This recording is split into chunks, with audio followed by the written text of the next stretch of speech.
volta com o programa Não É Bem Assim, hoje falando sobre a oficina literária, uma atividade pré-feira do livro de Montenegro e do Vale do Caí. Bom, a gente já falou um pouco das experiências, né, de como foram os encontros, mas falando um pouco do cronograma mesmo. No primeiro dia, foi abordado bem essa questão de ter uma ideia e como escrever, né? A gente até já falou um pouquinho isso no bloco anterior. Oscar, como ministrante da oficina, quando uma ideia é boa realmente para se fazer uma história? A ideia, nós temos ideias, as pessoas que lidam com criação acabam tendo ideias em uma coisa meio efervescente, né? Então, agora, aproveitar essa ideia, não deixar... A ideia é que nem um bebê, né? Que a gente precisa cuidar, precisa dar carinho, precisa, às vezes, deixar ali no seu cantinho, dormindo, descansando, precisa amamentar, precisa... A ideia a gente precisa permitir que cresça e permitir que ela tenha também a sua individualidade. E nós temos uma... Poxa, a gente está em 2016. A gente tem uma história de produção cultural, literária, de séculos e séculos. Então, de repente, ter uma ideia, a ideia que a gente tiver, por óbvio, vai trabalhar com as inquietudes humanas, né? Ainda mais na literatura. Então, certamente alguém já falou sobre isso. Certamente alguém já explorou esse assunto, já lidou com esse assunto, já lidou com esse tema. Porque é uma história muito grande de produções, né, culturais, literárias, enfim, que a humanidade traz. Agora, o trato dessa ideia, ela vai dialogar com aquilo que a gente chama de inspiração e que é a nossa individualidade, que é a nossa sensibilidade e que a gente vai buscar lá no fundo do próprio ser, com as vivências, com as nossas histórias, com os nossos traumas, medos, enfim, são os subterrâneos, os porões. A gente usa uma imagem que é como se nós estivéssemos num barquinho no oceano, né? E tudo que a gente vê acima dessa linha da água é o consciente, é o cotidiano, são as coisas que nos cercam, é o que é visível, mas lá embaixo, lá na profundidade desse oceano, está aquela arca de tesouros das nossas vivências, né? Aquilo que nos aconteceu, que nos marcou e que vai lapidar, que vai dar cor à nossa ideia, à nossa narrativa, à nossa produção artística. É o saber lidar com a sensibilidade, é buscar a sensibilidade como fonte inspiradora. Então, ter a ideia e aproveitá-la ou não, toda ideia tida pode ser uma boa ideia. O como nós vamos trabalhar essa ideia para transformar numa arte, um produto artístico, num texto, é que vai estabelecer o diferencial. O quanto nós vamos permitir entregar aquilo que nós temos dentro de nós. E claro, daí aliando algumas técnicas, né? Toda arte, todo ofício tem suas técnicas, né? E a primeira parte do... Na verdade, eu tive uma dificuldade. Eu incomodava o Matheus do Sesc ali, todo instante, desde que ele pensou a ideia da oficina literária. Porque eu quis trabalhar narrativa. Ano passado eu trabalhei crônica, mas a crônica, eu não me considero um bom cronista. E eu acho que a crônica, ela também passa muito mais por uma prática diária de leitura e uma prática diária de escrita, e ela não pode ser muito engessadinha, muito formatadinha. Acho que o cronista tem que ter um pouco do seu estilo ali, até porque ele vai lidar com o cotidiano e ele tem que estabelecer um bate-papo com o leitor. Então ela não tem essa densidade que nos permite explorar como uma narrativa ficcional. E esse ano o que a gente propôs foi narrativa ficcional, e a montagem do cronograma, assim, eu fiz e refiz várias vezes, com base naquilo tudo que eu já estudei, naquilo tudo que eu pesquisei. Eu fiz pesquisas novas, específicas para essa oficina, e aliei, é claro, à experiência que eu tenho. Experiências boas e ruins de literatura, né, da produção que eu tive. Então a questão da ideia é isso, sabe? A própria oficina foi uma ideia que eu acho que deu certo, acredito que tenha dado certo, porque quando as pessoas continuam indo nos encontros, é sinal que, pô, então Foram sábados quentes também, Os né? sábados Temperaturas horríveis, altas. mormacentos, tinhosos. Então, acho que foi legal. Concorda? Concordo plenamente. Essa ideia realmente é um desafio Ele até fez uma técnica com a gente no primeiro encontro de se olhar, a gente se olhou durante 60 segundos, 2 participantes, a gente teve que escrever sobre isso. E aí, claro, eles já tinham falado sobre o momento que surge a inspiração. Aí alguém lá, uma colega nossa lá, falou que era o momento que a gente está quase pegando sono, que a gente relaxa, que daí vem muita inspiração nessa hora. E realmente aconteceu comigo, que eu consegui escrever o tal do texto, o tema de casa, nessa hora. E perdi o sono também. Daí eu entendi por que os escritores não dormem, né? Porque daí aí começa a borbulhar a ideia, assim, e tu vai mudando, lapidando e mudando. Daí eu deitava na cama, pensava, levantava de novo, ia lá escrever mais um pouco, mudava o texto. É muito interessante isso, mas é fascinante, mesmo assim, tu perder o sono por uma... É motivante, sabe? Muito bom. Como eu vou explicar? Eu não sei explicar. Te faz... As borboletas no estômago, aquelas, é interessante. Achei muito bacana.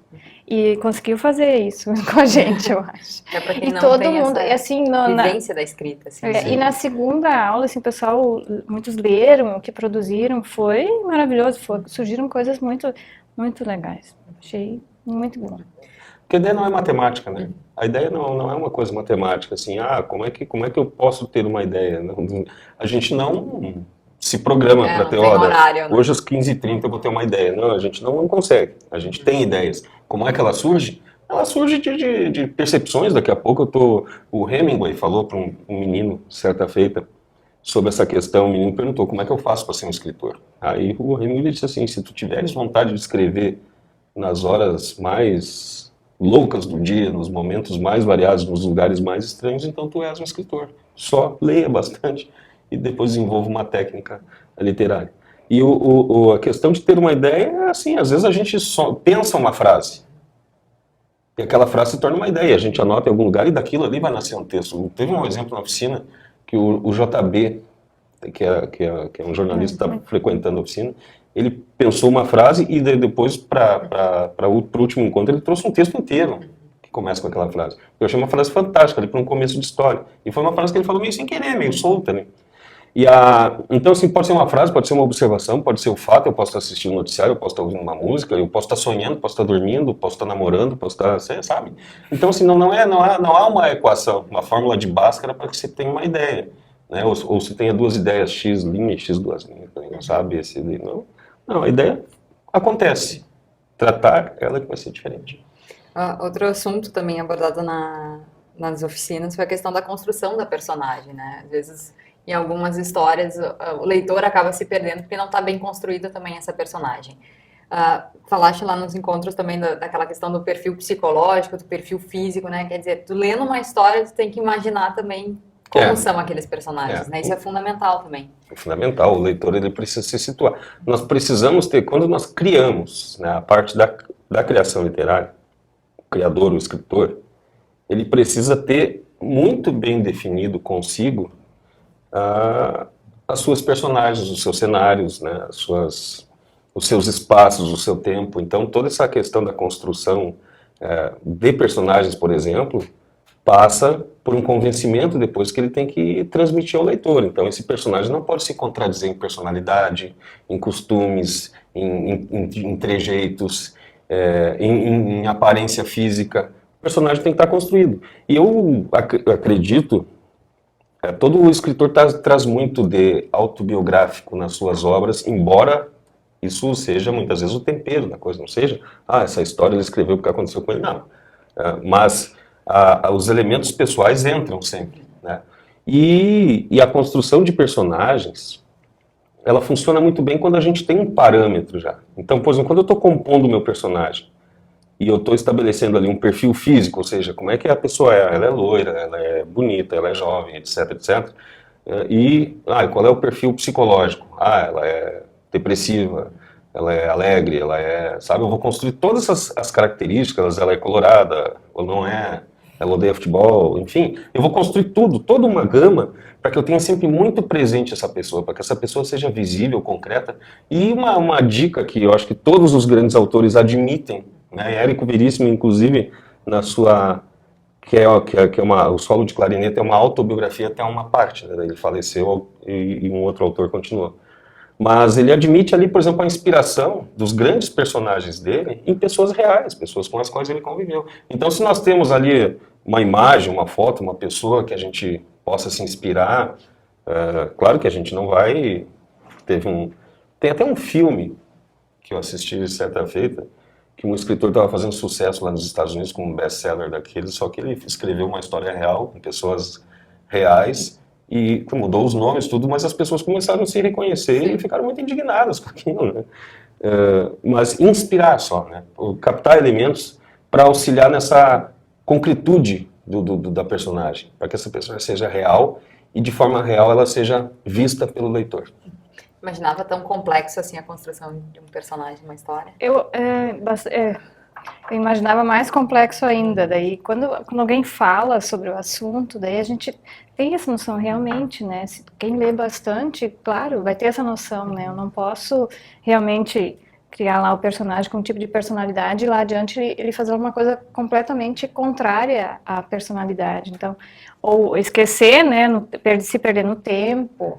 Ou, acontece muito até quando a gente assiste, tu vê furos em novelas e filmes, né, de coisas de época que aparecem, hoje eu acho absurdo essas novelas de época, aparecem coisas que, pelo amor de Deus, né, coitado de quem está olhando e construindo alguma informação com isso, está completamente desvirtuado, né, então tem que ter esse cuidado. É uma falta de preocupação com pesquisa, né? Porque a pesquisa também é um amparo muito grande para a própria construção de cenas, de cenários, de personagens e tal, eu acho que entra aí também uma questão que a gente vê, e eu vejo isso em algumas novelas e filmes, e livros, de uma ausência de densidade da personagem.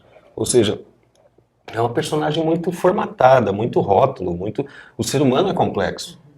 O ser humano é conflituoso, o ser humano ama, se desespera, tem medo, sabe? Passa por problemas, e às vezes a gente encontra personagens assim que, puxa, segue um rótulo ali, uma coisinha muito mas retinha, parece que se adequa ao que o leitor está esperando, né? E não surpreende, não causa um impacto. Eu gosto de uma coisa que é oposta ao que eu queria que acontecesse, aí que tá o bacana, né? Mas às vezes as obras são já direcionadas, né, a algum produto, ao quem está querendo ler ou enxergar aquilo. Então fica meio eu acho sem graça totalmente. É bom a gente olhar com um olhar crítico sempre, né? Mas nem todo mundo faz isso. Poucas pessoas fazem isso. Bom, nosso tempo está chegando ao fim, mas para encerrar, agora nesse próximo sábado, dia 30, tem uma palestra, né, um fechamento.